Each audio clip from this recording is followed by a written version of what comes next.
नमस्कार किसान भाइयों, मैं जयकर सालुंखे महाराष्ट्र सांगली डिस्ट्रिक्ट से यहाँ आज झांसी में आया हूँ। सचान सर जी के मैंने बहुत वीडियो देखे। बाद में मेरे मन में विचार आया, हम जो खेती करते हैं उसमें कुछ ना कुछ तो गलती है, हम कुछ ना कुछ तो गलत कर रहे हैं, क्योंकि जितना खेती में कमाते हैं उतना हम बोलते रहो खर्चा ही हो जाता है हमारा। मेरा साल का इनकम, सालाना का खर्चा कम से कम 20-25-30 लाख तो जाता है।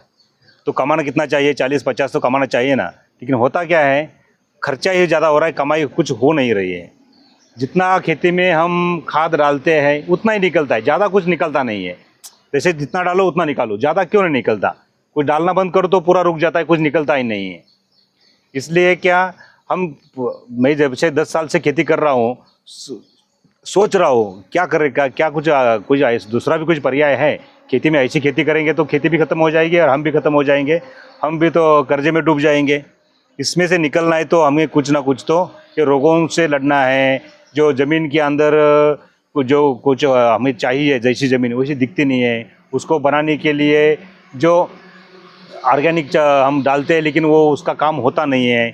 ज़मीन में हमारे कुछ ना कुछ तो कमी लगती है। इसलिए सर जी के आपके वीडियो देखे मुझे लगा आपके पास कुछ ना कुछ तो मुझे कुछ नया या कुछ अलग या कुछ सच जो प्राकृतिक जो है, क्योंकि हमारे पूर्वज जो 50-100 साल पहले कुछ नहीं केमिकल डालते थे फिर भी पैदावार निकालते थे।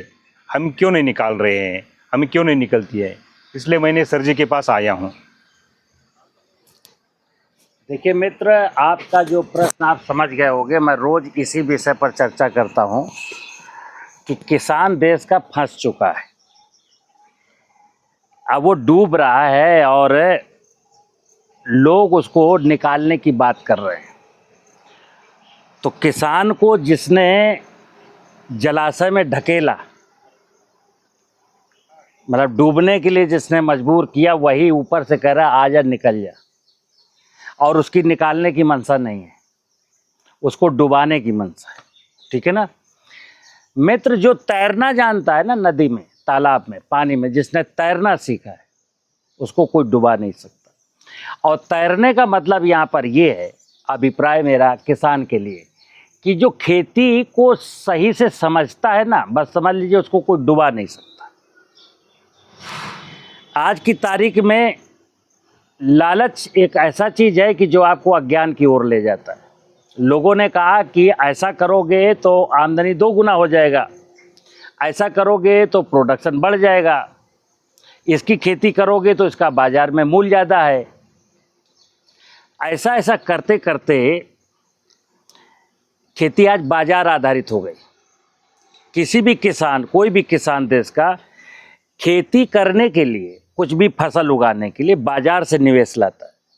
बाइक से, ट्रैक्टर से, साइकिल से जाता है बाजार कि भाई ये फर्टिलाइज़र चाहिए, ये पेस्टिसाइड चाहिए, प्लांटिंग मटेरियल चाहिए। अपनी खेती के लिए वो बाजार गया तो वहाँ वो बार्गेनिंग नहीं कर सकता।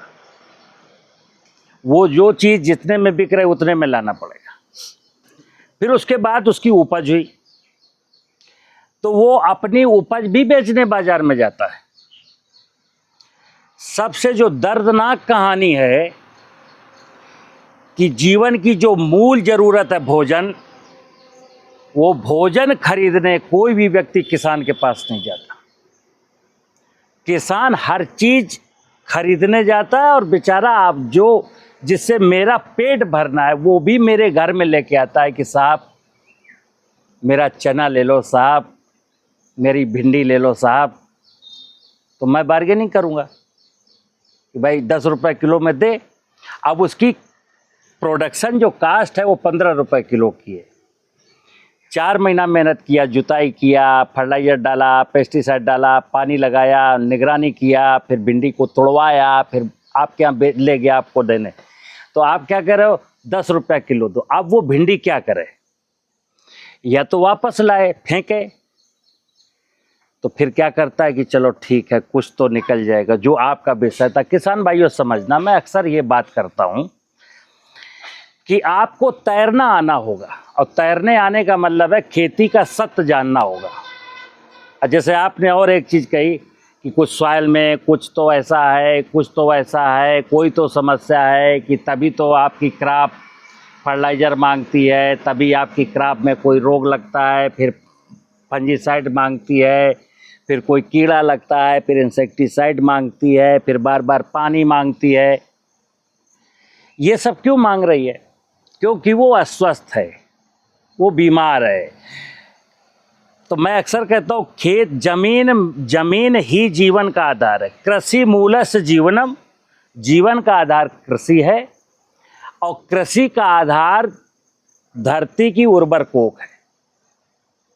अब धरती की कोख ही उर्वर नहीं होती, उसको मैंने बंजर बना दिया। 4-4 टन के ट्रैक्टर दौड़ा रहे हैं, टेक्नोलॉजी वाले कह रहे हैं मैकेनाइजेशन से खेती करो, साला 10 कुंटल का रोटावेटर है, 5 कुंटल का कल्टीवेटर है, 4 टन का ट्रैक्टर है। वो इतनी भारी भरकम मशीनरी जब आप खेत में 10 बार घुसाएंगे तो उसकी फिजिकल प्रॉपर्टीज तो बर्बाद होंगी। उसके बाद फिर बोले ये दीमक लगी है, ये निमेटोड्स लगा, इसको मारने के लिए साइपरमेथ्रिन डालो, डेकामेथ्रिन डालो, ये डालो, वो डालो, वो डालो। तो सॉइल में जो जिंदा है माँ, जिस जीवाणुओं की वजह से, वो भी तुम मार रहे हो।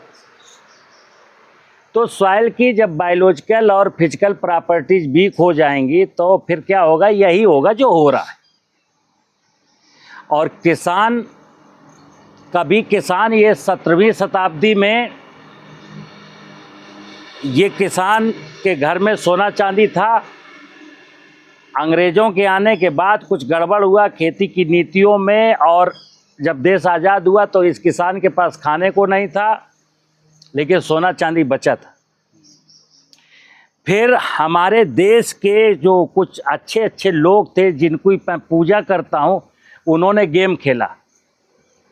और हरित क्रांति के नाम पर जो हुआ, एक मजबूरी थी, केवल एक मजबूरी थी कि भोजन ज़्यादा बढ़ाना था। तो सोच केवल इतनी थी कि मेरी ज़मीन वीक हो गई है, मेरे देश का किसान कम एरिया में खेती करता है, तो वो चीज़ बतानी थी। तो क्या आया? हाई यील्डिंग वैरायटियाँ, फर्टिलाइज़र, पेस्टिसाइड, ये वो, किसान फंस गया। ठीक है ना? तो आपका जो प्रश्न था कि सिंपल सी चीज़ है खेती एक प्रकार से, मैं जैसे कई बार कहता हूँ, खेती ही धर्म है। चूंकि धर्म का मतलब है सर्वे भवन्तु सुखिनः सर्वे सन्तु निरामया। खेती का मतलब है सत्य की, सनातन की सुरक्षा करना। खेती से बड़ी कोई पूजा नहीं है। अगर भगवान की वास्तविक पूजा का अर्थ है तो खेती ही है। लेकिन वहाँ भी लोगों ने साहब ये चंटा घंटी वाली बातें घुसेड़ दी। अर्थशास्त्र का विषय है और आमदनी बढ़ेगी, तुम खुशहाल हो जाओगे, कागज़ का नोट आ जाएगा, तुम एसी ले लेना, तुम कार ले लेना, और फिर भूख से मर जाना या कैंसर से मर जाना। ठीक है ना? तो मित्र, इनका जो विषय था कि किसान बहुत लागत लगाता। हकीकत ये है कि अगर वो आमदनी और लागत के बीच का डिफरेंस निकालता है तो बस वो जी रहा है किसी प्रकार, वो धनाढ्य नहीं बन पाया। देश के 12-14 करोड़ किसानों में कम से कम 12-13 करोड़ किसान कर्जदार हैं, जिनके बच्चे कहीं नौकरी में चले गए, जो बड़े बड़े पैदाइशी जो है जमींदार थे, ट्रैक्टर है, जेसीबी है, राजनीति में चले गए, ठेकेदारी करने लगे, माफिया हो गए, उनकी बात छोड़ दो। आम आदमी जिसके घर का कोई बच्चा जॉब में नहीं गया, जो ठेकेदारी नहीं करता है, जो राजनीति में नहीं जा पाया है, वो सब कर्जदार है।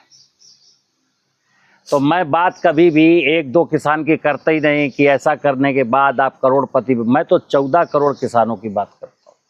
14 करोड़ किसानों का भला होगा जब हमारी खेती में कोई भी फसल उगाएंगे उसकी लागत हम घटा देंगे। लागत तब घटेगी जब ज़मीन की फर्टिलिटी बढ़ा देंगे। 2 चीज़ें हैं, ज़मीन में जीवांश कार्बन 0.3 हो गया है, अगर मैं इसको 0.6 कर दूंगा तो आपकी आमदनी 2 गुना हो जाएगी। और अगर 0.3 ऑर्गेनिक कार्बन है और दुनिया की कोई ताकत कहे तुम्हारी आमदनी बढ़ाएंगे, तो दुनिया में कोई ऐसा साइंस, विज्ञान, टेक्नोलॉजी है ही नहीं। हाँ, आप अपनी आमदनी बढ़ाने के चक्कर में अपने सारे संसाधन दांव पर लगा दोगे। और महाभारत में धर्मराज युधिष्ठिर को अपनी बीवी भी हारनी पड़ी थी, ध्यान रखना, मैं दावे के साथ कहता हूँ, आज देश में बहुत सारे लोग अपनी पत्नियों को जुए में हार चुके हैं और ये सबके साथ होना है। इसलिए जागो किसान भाइयों, धरती की पूजा करो, कुछ नहीं करना है, इसमें कार्बन डालो और कार्बन कहीं बाहर से नहीं ला के डालना। जो खरपतवार हो गए उनको प्रारंभ की दशा में बीडीसाइड डाल के मत मारो, उनको थोड़ा बड़ा हो जाने दो, फिर घास कटर से काट के डाल देना, उखाड़ के डाल देना। खरपतवार नाशी से खरपतवारों को नहीं मारना। जीवामृत डाल देंगे तो भूमि फसलों में कोई भूमि जनित बीमारी लगेगी ही नहीं। खेत के आसपास पेड़ लगा दोगे, चिड़ियां आ जाएंगी तो इंसेक्ट से आप बच जाएंगे। और पशु पालेंगे तो यही घासें उखाड़ करके पशु को खिलाते, पशु का गोबर फिर खेत ले जाते।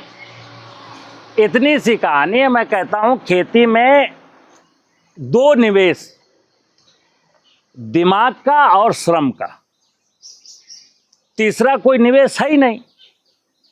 अभी तो किसान श्रम नहीं करता, मशीनरी से काम करता है। दिमाग वो अपना लगा ही नहीं रहा, उसको गाइड करने वाले बाहर से आ रहे हैं। बाहर से जो व्यक्ति आपके पास आएगा किस लालच से आएगा बताइए? निस्वार्थ तो नहीं आएगा। आज तो राम की कथा सुनाने वाले भी 1 करोड़ ले रहे हैं भाई साहब, और आपको जो अच्छी चीज बताएगा वो पैसा नहीं लेगा। उस कुछ तो लोचा है, या फर्टिलाइजर कंपनी से टाई अप है, या पेस्टिसाइड कंपनी से टाई अप है, या कृषि यंत्रों वाले बिजनेस से टाई अप है। तो ये बात समझिए कि 2 पक्ष हैं, आपकी मातृभूमि धरती माता और आप। इन 2 के बीच में तीसरा जैसे एंट्री करेगा ना, बस वहीं से बिगाड़ शुरू हो जाएगा। तो आप और आपकी माँ बेटे का संबंध है, उस संबंध को समझ लो, बस सब कुछ ठीक है। चलिए और बताइए। अभी बहुत किसान भाइयों का प्रश्न है, क्या ये डालने से जमीन के अंदर के रोग कम हो जाएंगे? ये जीवामृत, जमीन की जो निमेटोड है और कोई फंगस है, ये डालने से या कार्बन भी, गोबर या सूखा पत्ती या हरा घास वो सब डाल देंगे, वो सब डालने से 10 दिन में तो कुछ होगा नहीं। हाँ, 8-15 दिन, महीना, 2 महीना, 3 महीना तो लग जाएगा। देखो 6 सुनो, महीने के बाद तो ये सब रोग कम हो जाएंगे। सुनो, जमीन में एक चीज ध्यान रखना, परमात्मा का जो प्रोजेक्ट है, परमात्मा की जो व्यवस्था है, वो उस व्यवस्था से अच्छी कोई व्यवस्था हो नहीं सकती। मैं इसके लिए मैं ये बताऊं कि जंगल में जैसे कोई भी व्यक्ति कहता है क्या फंगस खत्म हो जाएंगे, क्या निमेटोड्स खत्म हो जाए, मैं एक दूसरी तरफ चलता हूं, जंगल में चलो और देश के सारे माइक्रोबायोलॉजी के लोग चलें। और मैं बोलता हूं जंगल में किसी भी घास में, किसी भी वनस्पति में, किसी भी वृक्ष में आप निमेटोड्स दिखाइए, किसी भी घास वनस्पति में कोई बीमारी दिखाइए, कहीं भी कोई ऐसा इंसेक्ट दिखाइए जो उस जंगल को खत्म कर देने वाला हो। सदियों से मुस्कुरा रहा है, हजारों करोड़ों सालों से जंगल मुस्कुरा रहा है। वहां हम थे क्या? कौन था? भगवान था। जहाँ भगवान की लीला होती है, भगवान व्यवस्था संभालता है, वहाँ कोई प्रॉब्लम आती नहीं है। तो जैसे आपका प्रश्न था क्या जीवामृत डाल देने से ये बीमारियाँ खत्म हो जाएंगी, निमेटोड्स खत्म हो जाएगा, सब कुछ सुधर जाएगा? तो हाँ, जिस जमीन में जो जमीन जिंदा होगी, जिंदा का मतलब भी सुन लो, उसमें बायोलॉजिकल प्रॉपर्टीज हैं, यानी जमीन में रहने वाले असंख्य प्रकार के माइक्रोब्स हैं। उसमें केंचुआ है, उसमें दीमक, उसमें सांप है, बिच्छी है, चींटी है, चींटा है, सब कुछ है। उस जमीन में कोई समस्या आनी ही नहीं है, क्योंकि ये व्यवस्था तो भगवान ने संभाल रखी है। लेकिन जब आप अपना दिमाग लगाओगे, यार चूहा जो है गेहूं की बाली काट के देखो बिल में ले गया, देखो यार ये इल्ली आ गई है, इसको मारना जरूरी है, देखो यार ये माऊ आ गया, ये घास आ गई, यार घास तो गेहूं का भोजन ले लेगी, घास तो सूरज की रोशनी ले लेगी, घास तो नीचे का पानी पी लेगी, है। अभी सर जो बोलते हैं ना, उससे मुझे ये पता पड़ा कि जो अपने खेत में घास है वही हमारा धन है। जो घास है ना, उखाड़ के उसमें डालो, निकाल के डालते रहो।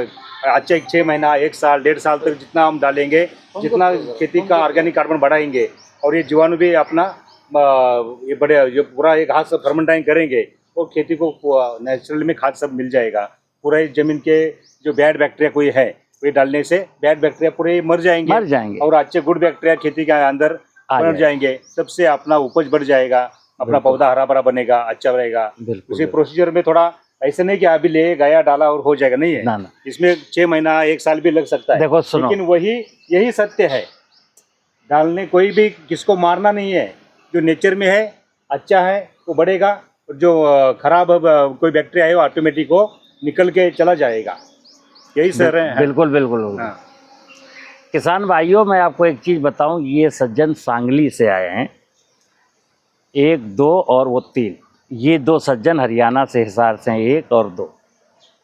इतना समझना आप, हालांकि बहुत किसान समझ रहे हैं, 1400 किलोमीटर से बाई रोड अगर कोई आया है तो वो व्यक्ति नेचर के बारे में थोड़ा सा प्रेमी है, मतलब भगवान की व्यवस्था से प्रेम करता है या इस सत्य को समझना चाहता है, तभी आया।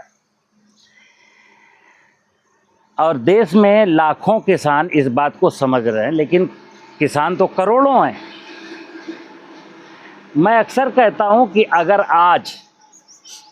आज देश के किसानों ने, देश के नीति निर्माताओं ने, देश के वैज्ञानिकों ने अगर खेती के सत्य को समझा और सही मोटिवेशन किया तो पूरी मानव जाति बच जाएगी।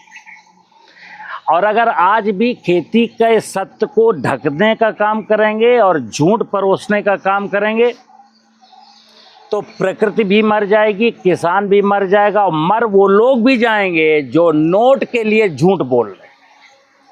बचना मित्र आपको भी नहीं है, ध्यान रखना। आग अभी वहाँ है, आग वहाँ है और हम यहाँ से तमाशा देख रहे हैं। हमारा फर्ज है कि बाल्टी लेके पानी लेके जाएं, आग बुझाएं, अन्यथा ये आग धीरे धीरे आपके घर तक आएगी। ठीक है ना? तो कोई इस मुगालते में ना रहे, कोई भी जो धन के लालच में किसान को बलब देते,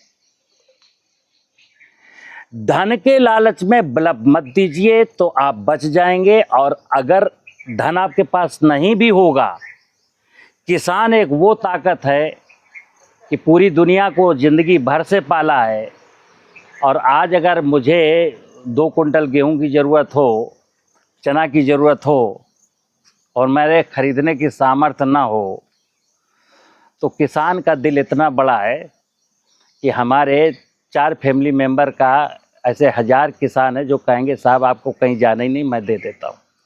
अभी मैं इतने दूर से सर बोले 1400 किलोमीटर आया हूँ, जो पुणे से आगे 200 किलोमीटर। वही सांगली डिस्ट्रिक्ट में कमलापुर नाम का मेरा छोटा गांव है, उस गांव का मैं सरपंच हूँ। मैं 2015 से पहले बिजनेस में था, अभी खेती कर रहा हूँ। तो तब से मैं खेती में कुछ सीखना चाहता हूँ, जो सच है, किस प्रकार किससे खेती की जाए। तो अभी तक मैंने जीवामृत जो बोलता है, हर तरह के जीवामृत बनाए, वो भी छोड़ता रहा 2015 से बनाओ सर। 3-4 जनों का जीवामृत बनाया। जो अनएरोबिक बैग है ना सर, पहले गिर गोपी वाले का बैग लगाया, गुजरात वाले का वो बैग लगाया, 6-8 महीना 1 साल तक चला है बैग। लेकिन वो उस बैग से लिक्विड छोड़ता तो खेत में फंगस बढ़ जाता था। मुझे समझ में नहीं आ रहा, बैग तो जो अपन डाल रहे मटेरियल तो पूरा ऑर्गेनिक है, फंगस क्यों बढ़ रहा है। बाद में वो महेश माहेश्वरी का बैग लगाया, वो मैंने निकाल दिया बैग, उनका बैग लगाया, उसमें 50,000-70,000 रुपये खर्चा किया। उसमें भी शुरुआत में अच्छा रहा, बाद में फंगस ज़मीन में बढ़ने लगा बहुत, वो भी कंट्रोल नहीं हुआ। तीसरी बार मैंने जो क्रांति बायोटिक बोला उनका बैग लगाया, अनएरोबिक बैग, वो 10 एकड़ का बैग है। वो 10 एकड़ के लिए डेली 8,000 लीटर का बैग है। वो 5 फुट चौड़ा, 6 फुट चौड़ा और 25 फीट लंबा। वो डेली उसमें से मैं घास डालता हूँ या गोबर डालता हूँ और गोमूत्र डालता हूँ और थोड़ा गुड़ डालता हूँ, और उसमें से 300 लीटर निकलता हूँ। उसमें से भी क्या ज़मीन में उसका रिजल्ट तो अच्छा है, लेकिन फंगस बढ़ने लगा, फंगस कंट्रोल नहीं हो रहा। इसलिए मैंने क्या किया, वो मटेरियल लेके पूरा निकाला लिक्विड, लैब में जाके चेक किया तो उसमें फिजोरियम और कोई बैड बैक्टीरिया भी दिखाई पड़ा मुझे। तो मैंने क्या किया, उसके लिए इधर आपके आने से पहले तो उसके लिए क्या किया, उन्होंने लैब वाले ने बताया कि तुम उसमें सुडोमोनास डालो और लिक्विड निकालने के बाद उसमें तुम आप ट्राइकोडर्मा डालो, तो भी वो डालने से थोड़ा वो ठीक चल रहा है। फिर भी मेरा समाधान उसमें नहीं हुआ, क्योंकि जो मैं इस साल में कमाता हूँ वो कुछ एक तो कुछ बचता नहीं है, कुछ बच भी जाता है तो अगले साल के लिए वो रखना पड़ता है। अगले साल अभी क्या हो रहा है, एक तो मजूरी बढ़ गई है, आदमी ज़्यादा लगने लगे हैं, दूसरा एक लोग मारने गए तो दूसरा गए तो उससे 2-4 ऐसे। मेरे अमरूद की खेती है, उसमें निमेटोड होने लगा है, तो दवा डालता हूँ तो थोड़ा कंट्रोल होता है, महीने 2 महीने बाद में वो निमेटोड बढ़ जाता है, थोड़ा कंट्रोल होता है। तो मेरा जो कमाई है ना, निमेटोड जो फंगस, बाद में ऊपर से फंगस बढ़ जाता है, उसका स्प्रे निकलना, मेरा तो कमाई वो जितना उतना कमाई से भी ज़्यादा मैं अभी बाहर से पैसा लगे उसमें डाल रहा हूँ, कर्जा लेके डाल रहा हूँ सर। मैं कर्जा बहुत ले गया, लेकिन खेती में कुछ पीछे नहीं बढ़ाऊँ, जो बोलते हैं सब कर रहा हूँ, कंट्रोल नहीं हो रहा है, मतलब मैं लॉस में चला गया हूँ और जा रहा हूँ बिल्कुल खेती में। इसलिए मैंने सर जी का जो वीडियो देखा, मैंने सोचा कुछ गया तो मैं सीख जाऊंगा और ये खेती बचाऊंगा, और मैं भी बच जाऊंगा तो मेरे कारण मेरे गांव वाले भी कुछ सीख जाएंगे, क्योंकि सबका गन्ने का खेती है गांव में, और मेरा अकेले का पूरा जो बोलते वो फ्रूट का खेती है, जो ड्रैगन है, मौसम्बी है, संतरा है, अमरूद है, जो जैकफ्रूट लगाया है और केला है, वो सब मैं अलग अलग खेती कर रहा हूँ। तो उसमें क्या है, खर्चा बहुत हो रहा है, मतलब कमाई से भी ज़्यादा खर्चा हो रहा है। अगर मैं सोच रहा हूँ ऐसे ही चल गया तो मैं भी नहीं रहूँगा। और देखिए, सेम चीज थी। एक मिनट किसान भाइयों, देखो आपकी जो समस्या है कि ऐसा किया फिर ऐसा किया फिर ऐसा किया, थोड़ा सा लाभ दिखा फिर घाटा हो गया, फिर फंगस आ गया, फिर ये हो गया। देखना सुनो, ये सिंपल कहानी है कि मैंने कहा ज़्यादा दिमाग मत लगाओ, दिमाग उतना लगाओ जो ज़रूरी है। कितना कि मैं जैसे बोलता हूँ कि अभी मैंने कहा भगवान की जो व्यवस्था है, हमारी हैसियत नहीं वो संपूर्ण व्यवस्था को अध्ययन कर सकूं और जान सकूं, तो क्या मुझे जानने का प्रयास नहीं करना है? हमको कि इतना प्रयास करना है, व्यवस्था है क्या? जैसे मैं अक्सर खेती के विषय में एक शब्द कहता हूं कि सत्य को जानो, सनातन को जानो, अपने कर्तव्य अपने धर्म को निभाओ, बस। सत्य जब बहुत ज़्यादा किताबों में पढ़ेंगे तो वहाँ सत्य ही नहीं, वहाँ तो झूठ को सत्य कह दिया गया है। सत्य का मतलब है, सत्य में 5 चीज़ें हैं, जमीन है, जल है, वायु है, आकाश है और अग्नि है। वायु पर आपका कोई कंट्रोल नहीं है, आकाश पर कोई कंट्रोल नहीं है, सूरज पर कोई कंट्रोल नहीं है, और कंट्रोल भी नहीं है, इनका तुमको चौखाड़ भी नहीं पाओगे। हवा को तुम नहीं कुछ कर पाओगे, ना आकाश को ना सूरज को, लेकिन हाँ आप जमीन को खराब कर सकते हैं और पानी को लूट सकते हैं। तो 3 सत्य में जो 3 आइटम है, सूरज, आकाश और वायु, उनको छोड़ दो। आपका जो धर्म है, धर्म आपका है धरती और पानी के प्रति, तो 2 चीज़ों के प्रति अपने कर्तव्य निभाने हैं। अगला, फिर इस धरती पर 2 प्रकार के जीव हैं, एक वनस्पतियों के रूप में, एक जीवों के रूप में। किसी भी वनस्पति को काटना, उखाड़ना, फेंकना, दुश्मनी करना, चाहे घास हो, दूब हो, कोई भी खरपतवार हो, और किसी भी जीव को मारना, धरती को खराब करना अधर्म, पानी को लूटना अधर्म, वनस्पतियों को बीडीसाइड डाल के मारना अधर्म, इंसेक्ट को मारना अधर्म। तो जब हम अधर्म की ओर चलते हैं तो प्रॉब्लम में तो फंसे ही रहेंगे। तो मैंने कहा कि ज्ञान का मतलब है सत्य माने पंचमहाभूत, सनातन माने पंचमहाभूत के द्वारा निर्मित समस्त जीव जगत, वनस्पति जगत की इकाइयाँ। धर्म है आप कई इनके प्रति ड्यूटी क्या है, तो ड्यूटी ये तो नहीं है मारोगे। मनुष्य मैनेजर है, प्रबंधक है, माली है, माली की क्या ड्यूटी होती, बस वो काम करो ना। मैंने अपने किचन गार्डन में, लान में मैंने माली की पोस्टिंग की, तुझे 5,000 रुपया महीना दूंगा, और हमने घास लगाई थी, पौधे लगाए थे, फूल लगाए थे, ये था वो था, उसने साले ने उखाड़ना शुरू कर दिया, तो मैं 4 लात मार के भगाऊंगा कि नहीं भगाऊंगा? इसी प्रकार मनुष्य इस धरती रूपी बगिया का माली है, और आप चूंकि इस बगिया को लूटने लगे हो तो भगवान या ईश्वर आपसे हिसाब लेगा, और हिसाब हम लोग दे ही रहे हैं। तो इसलिए आप ज़्यादा दिमाग, खेत की मेड़ है, बारिश का पानी रुकता है, बायोमास वहीं पड़ा रहता है, हम कुछ मारते ही नहीं है, तो क्या होगा? तो इस व्यवस्था को अरेंज कैसे करना है ये ईश्वर कर लेगा। अब हम कहेंगे सूडोमोनास डाल दो, ट्राइकोडर्मा डाल दो, फिर बता दो ये भी झूठ है। एक सिंगल, जैसे मैंने कहा, लाखों प्रकार के जीवाणु हैं जमीन में। जब मैं 87 में एमएससी किया तो केवल राइजोबियम पढ़ा था। आज ये 20-25 हैं, तो क्या थे? नहीं थे, हम नहीं जानते थे। आज हम 20-25 को जानते हैं, तो 20-25 हैं क्या? मैं कहता हूं 2.5 लाख हैं। जब तक इनको आइडेंटिफाइड करोगे ना, तब तक तुम विदा हो लो। इसलिए भगवान की व्यवस्था को भगवान के भरोसे छोड़ो, बस उस व्यवस्था में अपना सहयोग दो। पानी बरस रहा है, सहयोग ये कि पानी को खेत में रोक लूँगा। नीम का पेड़, जामुन का पेड़, बरगद का पेड़ चिड़िया बो रही है, तो आवश्यकता अनुसार 1 एकड़ में हमें मालूम 5-6 पेड़ होने चाहिए, तो तुम लगाओ मत। चिड़िया जो बो गई है उनमें से 5-6 को रोक लो, तो मत लगाओ। ईश्वर तुम्हारे भरोसे नहीं है, बस तुम केवल उसकी व्यवस्था में वो जो कर रहा है उसमें थोड़ा सा कंट्रीब्यूशन दो। ठीक है ना? फिर बंद कर दो।